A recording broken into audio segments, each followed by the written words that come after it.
Tēnā koutou, tēnā tātou. Kei te tautoko ngā mihi kua mihia, ki a rātou ko wehe atu, I rungi te waka muke o tō tātou tīpuna, haere atu, ārere atu kātiake. Kei te tautoko hoki ngā mihi, ki te hau kāinga, te Aotearoa, he mihi mai nei ki a mātou ko tai mai, I rungi te kaupapa I muri a tātou. Tēnā hoki koe te pāpā a Angus, e tū kōrero mō mātou ki te hau kāinga.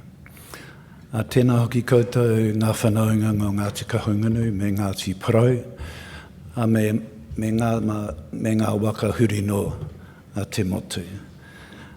Kia koe Jessica, te tino hoa, e mihi mai nei ki a hau. Huri no tēnā tātou. It's really nice to be here. I thought it was going to be a much smaller hui, and so I'm somewhat overwhelmed by the number of you here today. And in the program, there's a brief summary of what I'm going to talk about, and I need to apologise at the beginning because I'll sort of get to what's in the program. Because whenever I hear talk about people sleeping in cars or under bridges and so on, it's always talked about as a housing crisis, but it's never talked about as houselessness. It's always talked about as homelessness. And so there's a conflation between house and home. And what I'd like to talk about rather more than the house part is the home part. The understanding of home as a concept of place, as a concept of belonging, as a concept of being. And one of the difficulties I think that we have in the area of houselessness in this country is because we haven't yet clarified what it means to be at home in this land. That the destruction of the Māori idea of being at home has not yet been recovered from.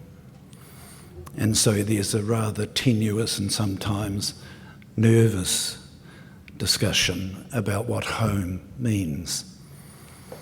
But it seems to me if we can think about the idea of home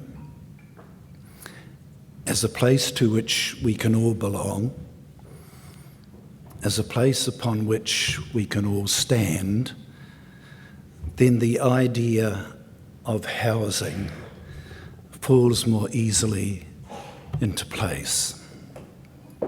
And it seems to me that if we can clarify as a country the idea of home, then we might reach a point that I call he whakaaro kāinga tika. That is a righteous sense of being at home. And by righteous, I don't mean some quasi-religious sense of purity, but rather an understanding of what is tika, what is appropriate and right in this land. And so to talk about that, I'm going to do something that I often do. I'm going to try and tell some stories and sort of wander off on different tangents, I guess. But I will come back to the idea of colonisation and the treaty. And when I go wandering when I talk, I've never known what it was called. I didn't know there was a term for it. I thought it was just me being disorganised. But last week we were up home on our marae, sadly for the tangi of a cousin. And one night I went for a walk from the marae, which I often do, and I'm trying to think through what I'm going to say at a hui. And one of my mokopuna, who's 14 years old, came with me. And like all 14-year-olds, she kept interrupting my chain of thought by chatting away. And then she asked me about this hui and what I was going to talk about. And I said, oh, well, I told the organisers I'd talk about colonisation and the treaty, but I'll probably wander off and talk about other things. And she said, are you going to riff? And I'd kind of heard the word, but I didn't know what it meant. And I said, what's riffing? She said, it's what you do all the time. You start here and you end up over there, and then you come back over there. And I said, oh, riffing, that's a cool term. She said, it's like blues music, because she knows I like the blues. It's like blues music when a musician will just take off from the main tune, from the main theme of the song, and play something quite different, but then come back and play again. So if you'll bear with me, I'm going to riff. I'm not going to try and sing, because I disprove the rather unfortunate stereotype that every Māori can pick up a guitar and sing. And so what I'd like to talk about first is what I believe is a Māori notion of home. And I'd like to begin with the words of I think a great Māori man called Harry Dancy, who's from Te Tiriti, was the first Race Relations Commissioner. And among his many talents, Harry was also a playwright, a poet, and a great orator. And one of the plays he wrote, he called Te Raukura, which was about the Crown attack on Parihaka and the exiling of the people from Parihaka, and particularly the leaders, Te Whiti and Tohu, down to Dunedin. And he wrote this amazing play about what happened and then their final return to Taranaki. And it's the words that he has the narrator speak about the return that to me sum up what I think is a Māori notion of home. Because he has the narrator say, then they returned home and saw again the mountain of their dreams and stood upon the earth they loved so well. And there are four things in those sentences that I think are important to a notion of home that is embedded in this whenua and grows from this land.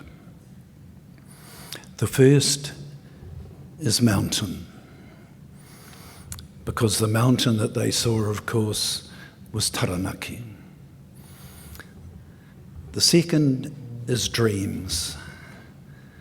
They saw again the mountain of their dreams.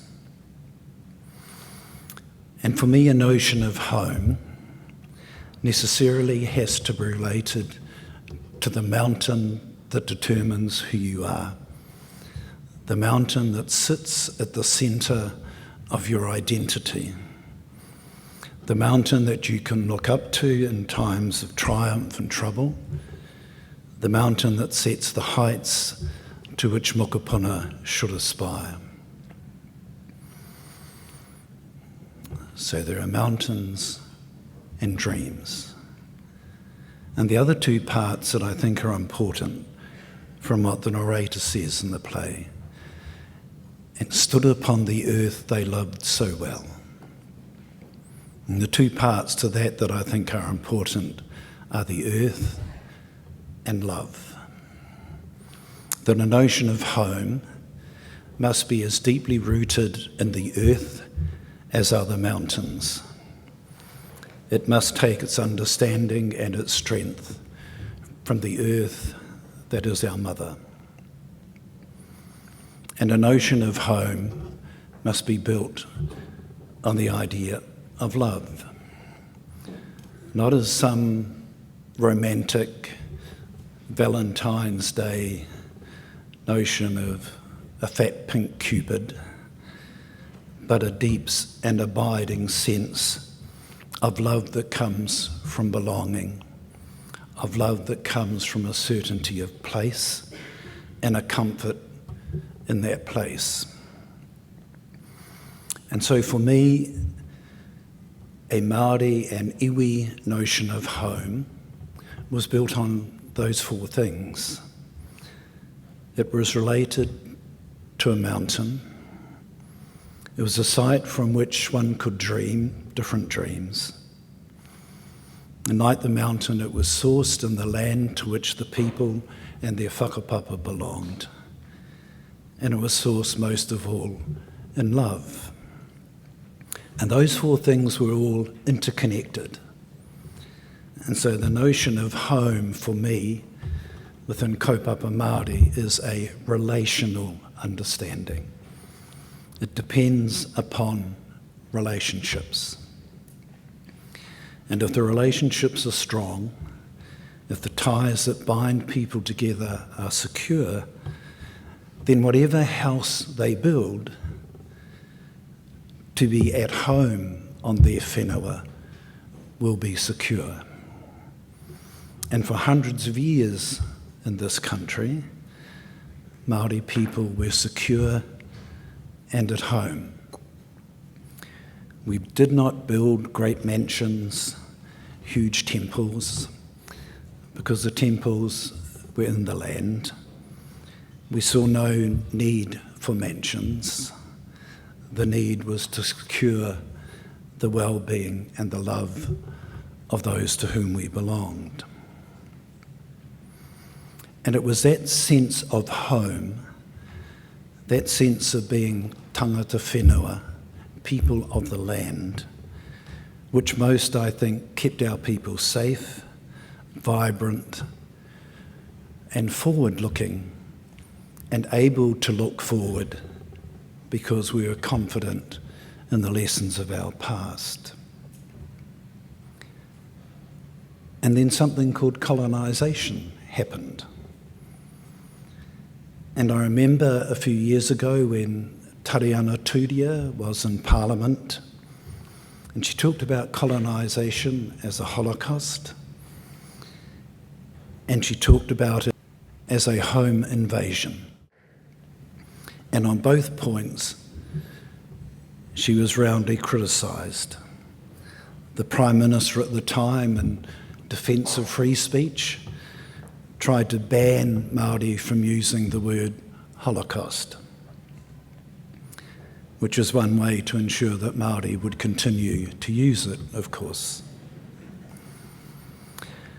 But in all the many definitions of colonisation, a system of dispossession that takes away the lives, lands and power of a people, it seems to me all of those different definitions, and there are literally hundreds of academic definitions of colonisation, they all come back in the end to the destruction of a place that people call home.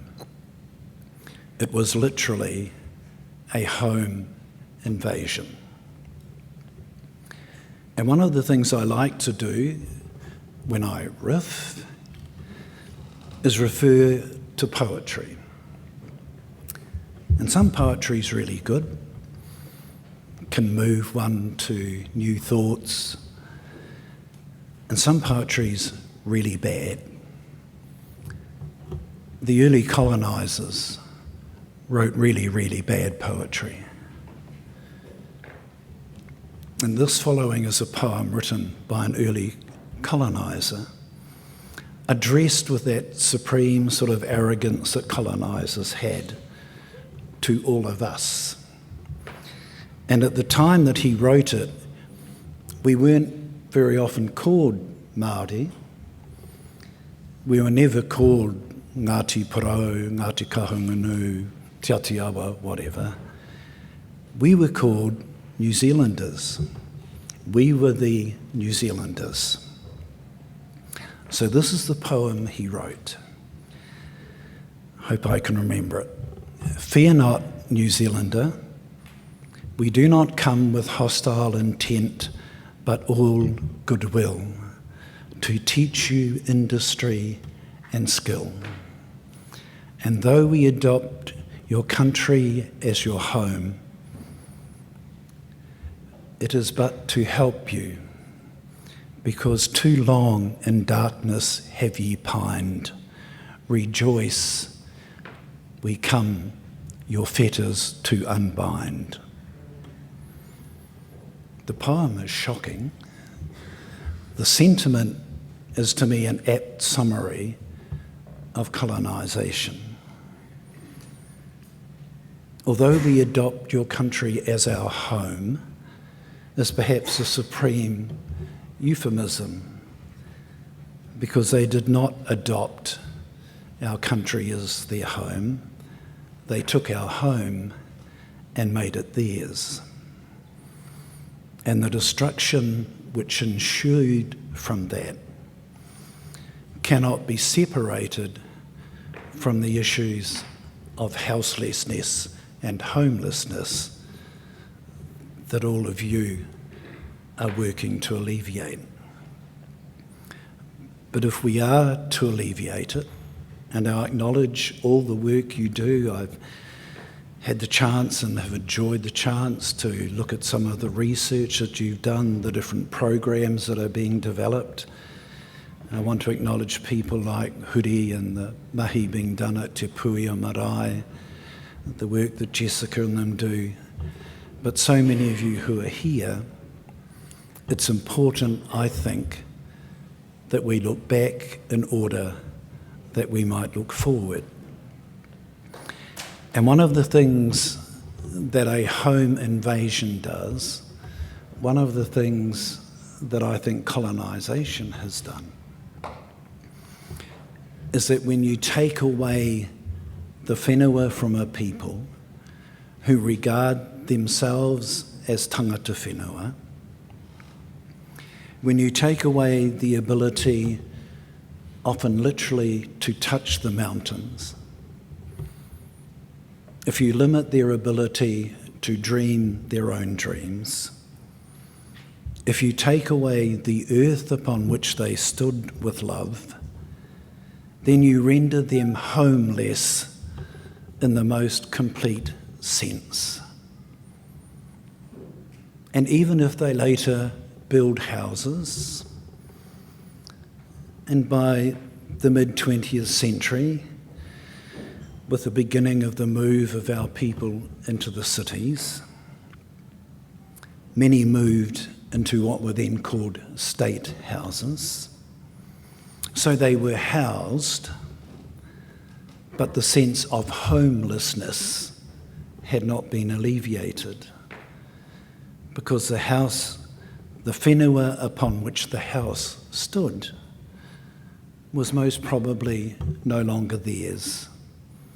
So they were housed, but they were not homed.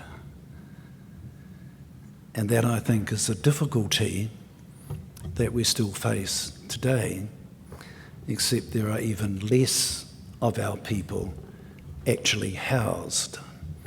So they are now not just houseless, their homelessness is exacerbated even more.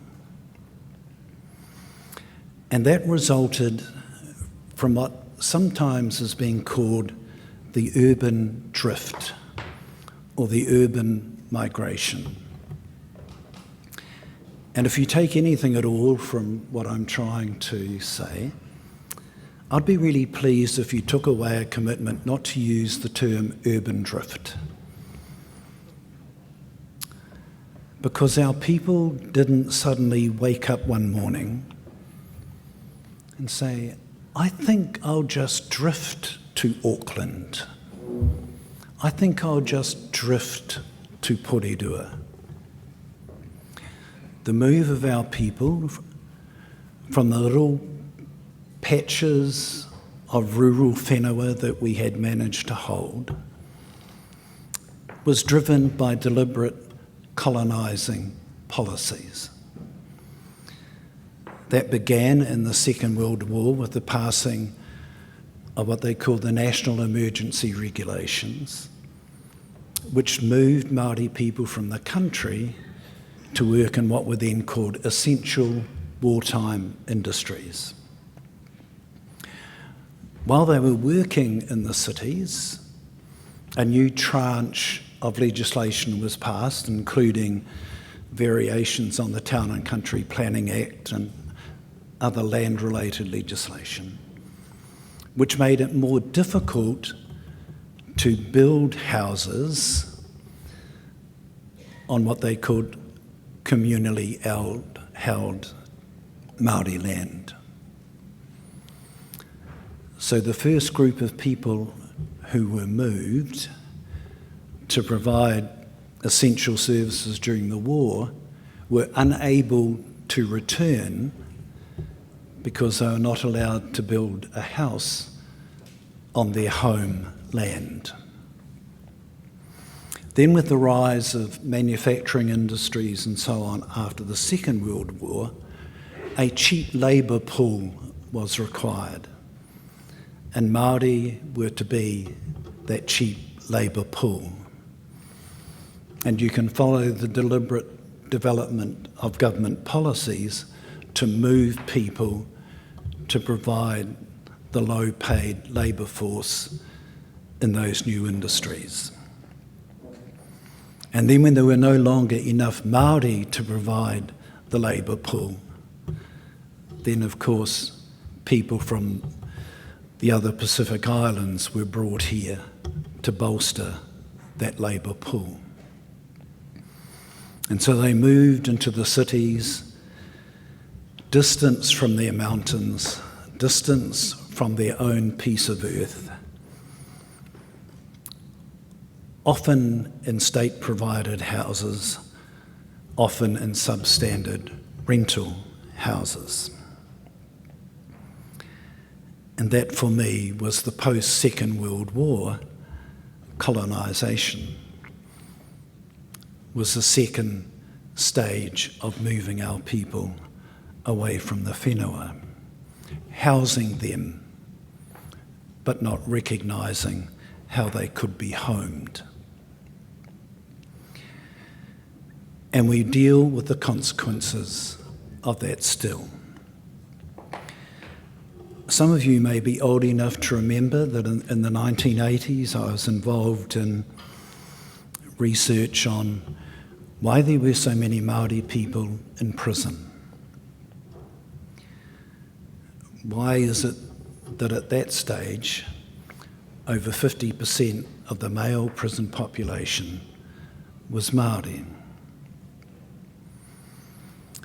And in the course of that research, we established what we think was quite a clear link in the 1980s between the shift of our people into the cities, away from what gave them stability, what gave them love, into a quite different environment. And so the rise in the prison population began in the 1950s, and you can track that gradual rise through to the 1980s. As people became more homeless, then they became more vulnerable, and one response in terms of that vulnerability was to put them on a pipeline to prison. And when we did the research in the 1980s, there was no language about a pipeline. There was simply a history of Māori children being taken from their whānau and placed in what at the time they called social welfare homes. If there is a term that's contrary to the whole notion of being homed, it's the notion of a social welfare home, where children, young boys and girls were physically and sexually abused, violently mistreated. And what had previously been a sense of homelessness was overlaid with an even more destructive misunderstanding of what the word home even meant. Because for literally hundreds of those children, home became not a place of safety and warmth, but a place of terror and violence.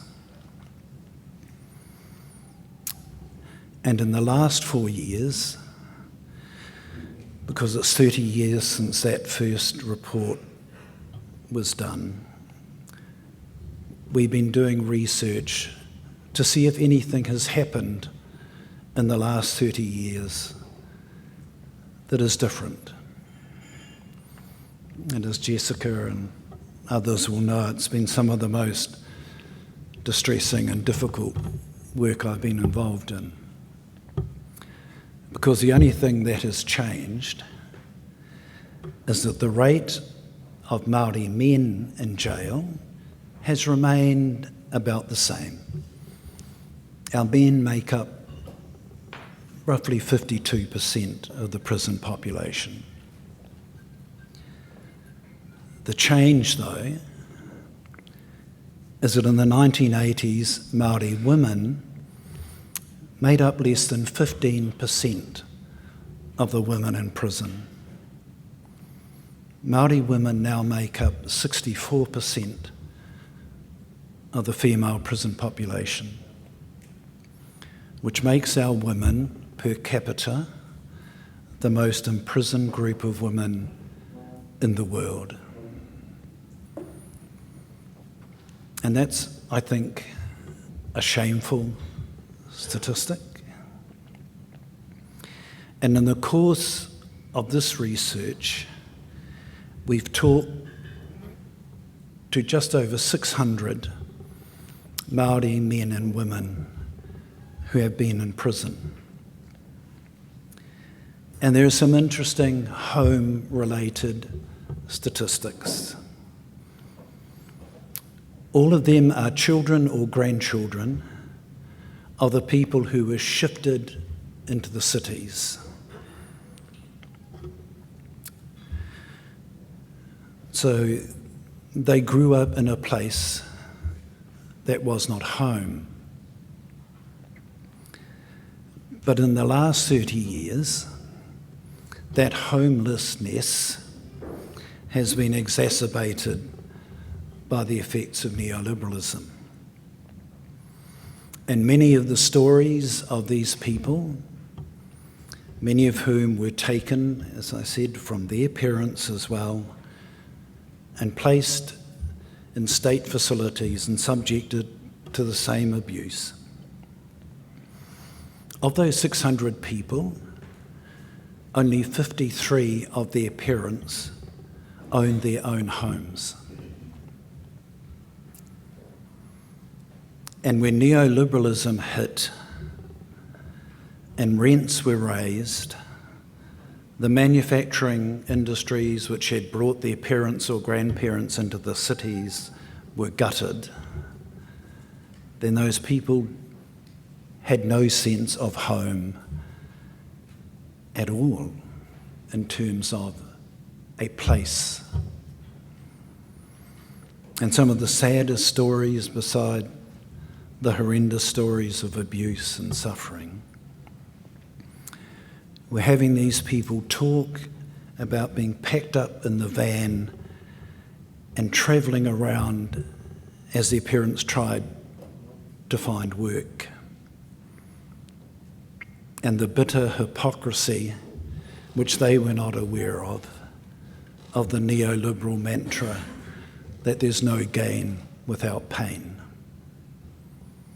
The pain that those whānau endured now reaches out to their children and their grandchildren. And so as they travelled around, as their parents tried to find work, sleeping in their cars and vans often,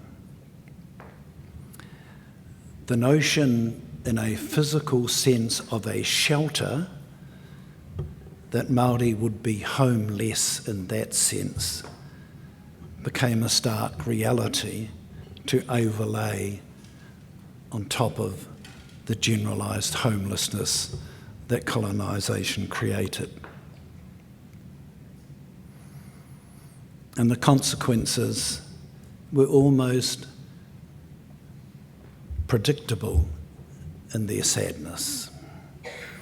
Families struggled to survive as families. The violence of colonisation was internalised within the violence of neoliberalism. And the previously unknown wrong of domestic violence and abuse began to appear. Some fathers of the 600 we spoke with, some fathers went to Australia to find work, leaving the mother with the children, and the stresses which that then imposed on those families led almost sadly and inevitably to the pipeline and then to prison. And of those 600 people, only 7 own their own homes. So while they grew up in whānau where only a tiny minority owned homes, even less of them do now. And so that what I call the cycle of confinement continues. Bound by poverty, bound by a divorcing from the whenua and their mountains, they live out homelessness in its most extreme sense.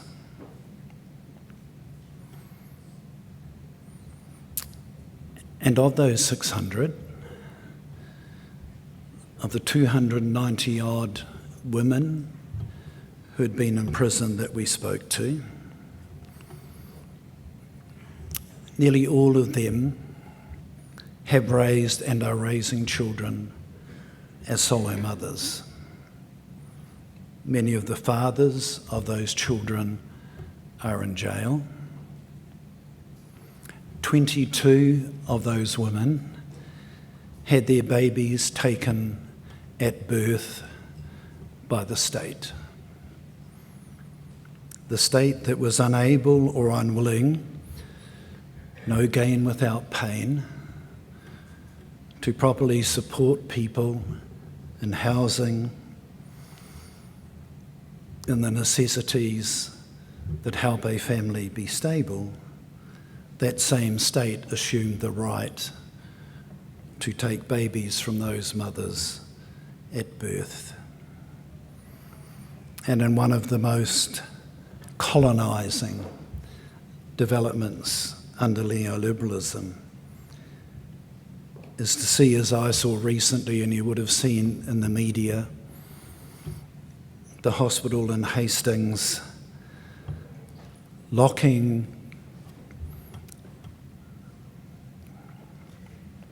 the midwives out of the delivery room, but allowing 3 male police officers into the delivery room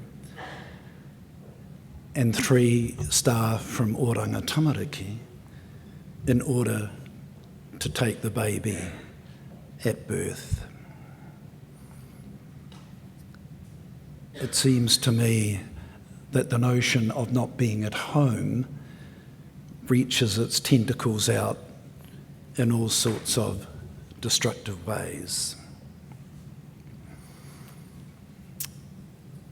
And I kind of got put in my place that night. I just happened to be in Hastings, and one of the midwives is a whanaunga. And I don't often tell people I'm a lawyer. When I see what lawyers often do, I'm reminded of a line in Shakespeare's William VI, where he has one of the characters say, the first thing we should do is kill all of the lawyers, and I've had certain sympathy with that. But when the two midwives went to access the delivery room, they had swipe cards, and the hospital had blocked their swipe cards, so they couldn't get in. So I sauntered up to the desk, and on one of the rare occasions I said, I'm Moana Jackson, I'm a lawyer, thinking that would open the door. And the lovely young woman behind the desk said, I know who you are, you can't come in. So that family sat in the car park with the midwives and some from the iwi runanga, while the young mother struggled to keep her baby. And I mention that incident, and I mention the criminal justice research because for me they are part of that destruction of the notion of home. And in the last part of my riff, I'd like to talk about what I think we might do about that, and what I hope you might be able to consider in your deliberations at this conference. The first point I'd like to make is that I think the notion of well-being, as currently promoted by the government with its well-being budget last week, is actually a contradiction in terms within a neoliberal ideology. I don't think you can have collective well-being if there are so many individuals who are suffering. And so one of the first things that I think in the broader scheme of things that needs to take place is a conversation about a different political ideology. That few political ideologies, and certainly none in this country since 1840, have been as destructive as neoliberalism. It has, as you will all know, created or enhanced a small, wealthy elite and impoverished far too many, and far too many of those impoverished are Māori. In order to change a political ideology, I think as with all things in this country, we eventually must begin with the Treaty of Waitangi. And now I've finally reached what the program says I'm going to talk about. Because the treaty actually offers, I think, a shared sense of home. It gives people from somewhere else a chance to make a home on this land. Gives people a chance to discover what the poet Alan Curnow said is the trick of standing upright in this land. Māori people had hundreds of years before 1840 to learn that trick. How do we find tūranga waiwai in this land? How do we stand upright in these islands? How do we create a sense of home?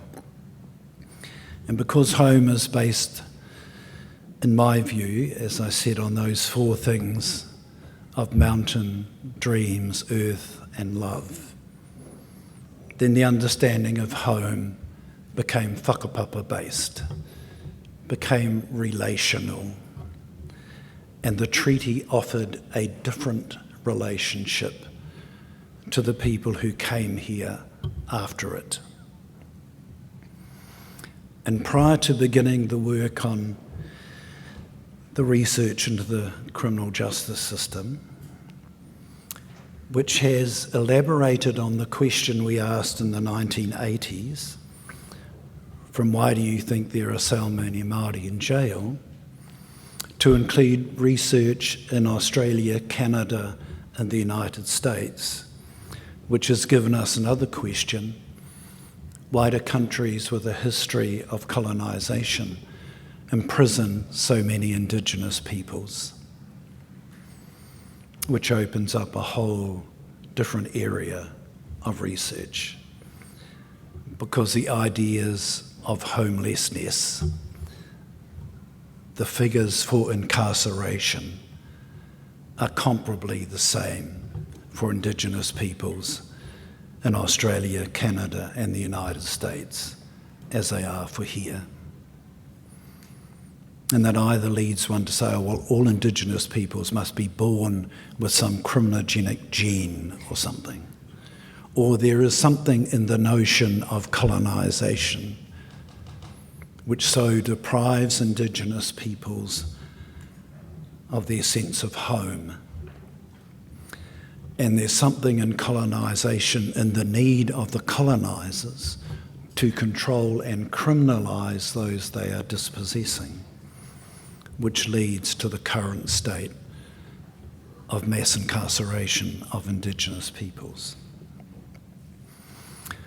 But before we did that research, I was involved in a research project that was organised by the Iwi Chairs Forum and a number of leading Māori organisations to look at what essentially was a different political discourse,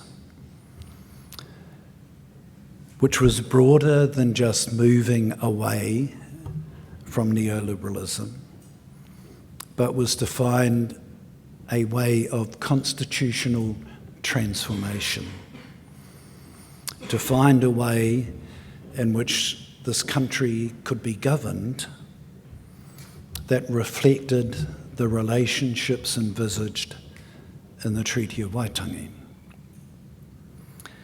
And in the 5 years that we were involved in that research, one of the things we did was we asked rangatahi to tell us what they thought that would look like. And what was really interesting, and there was an amazing stream of rangatahi hui organised by other rangatahi, and I attended just one of those hui because I'm 26 now, so I'm no longer a rangatahi.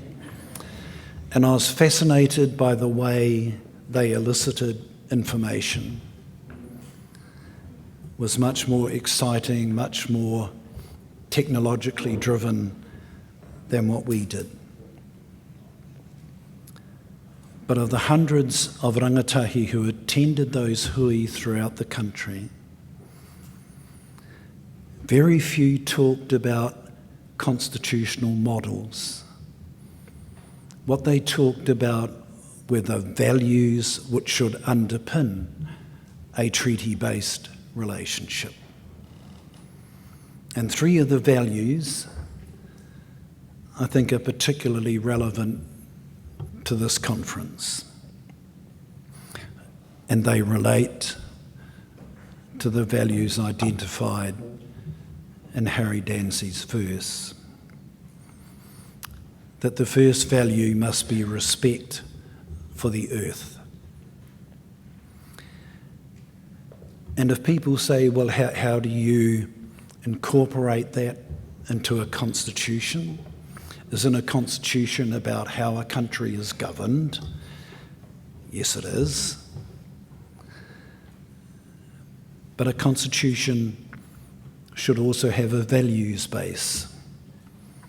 And in Bolivia, the country of Bolivia, when they drafted a new constitution just over a decade ago, they have done just that. And the first article in the new Bolivian constitution is what they call the Prime Law of Pachamama. And Pachamama is their indigenous word for Mother Earth. same word as papatuanuku. And if you have a constitution that begins with its prime law being the protection and valuing of Mother Earth, then the way you govern is different. The decisions you make are different. And those young people sensed that if there is a sense of love and reverence for the land, then the way we live on that land over time is different. And whether that was motivated by the fear of climate change or just an innate Māori sense that those rangatahi had, that was the right thing to do, it became, in our report, the prime value of constitutional transformation. And if you care for the earth, then you care for the people of the earth. And the question becomes not no gain without pain, but rather gain with a minimum of hurt. Because humans have this dreadful capacity to hurt each other.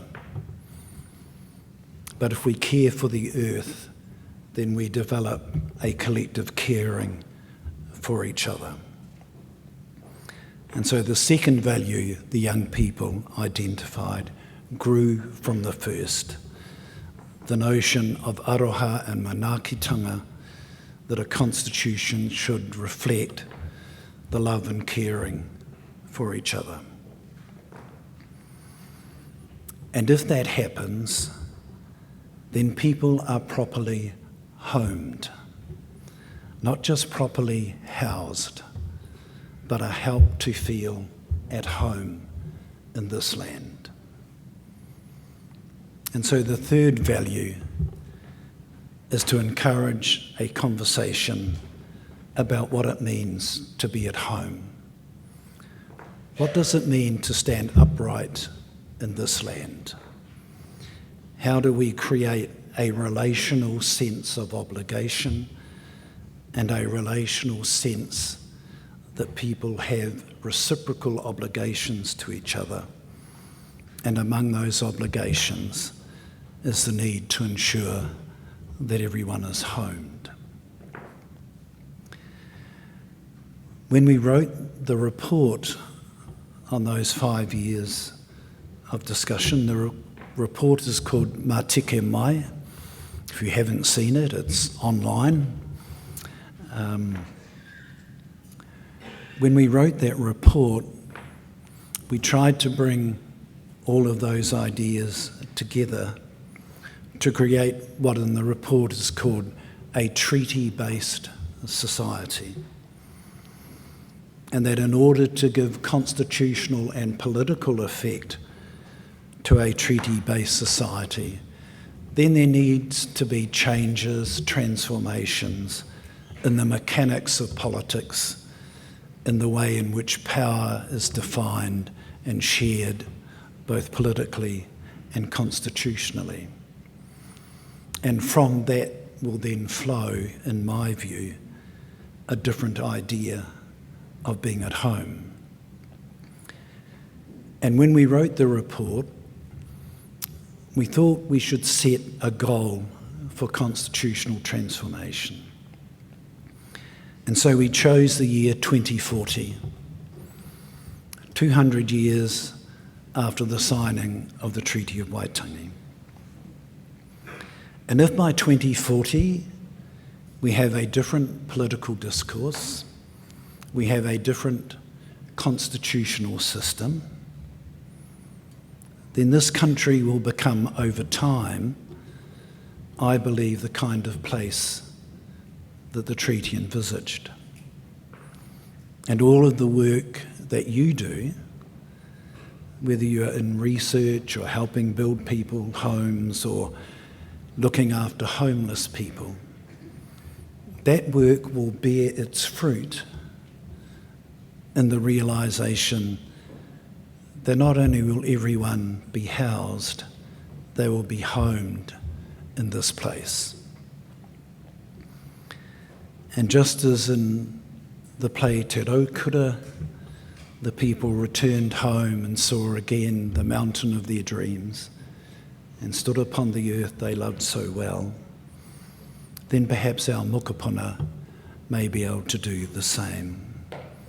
And that for young Māori, a pepeha about our mountains, our rivers and our iwi will become a living embodiment of what it means to be at home. And for those who have come here and descended from those who have come here because of the treaty, they too will find their own way of being at home. There is a Maori poet called Te Tiriti, who you may have heard of, and she wrote a poem as part of a short story about home.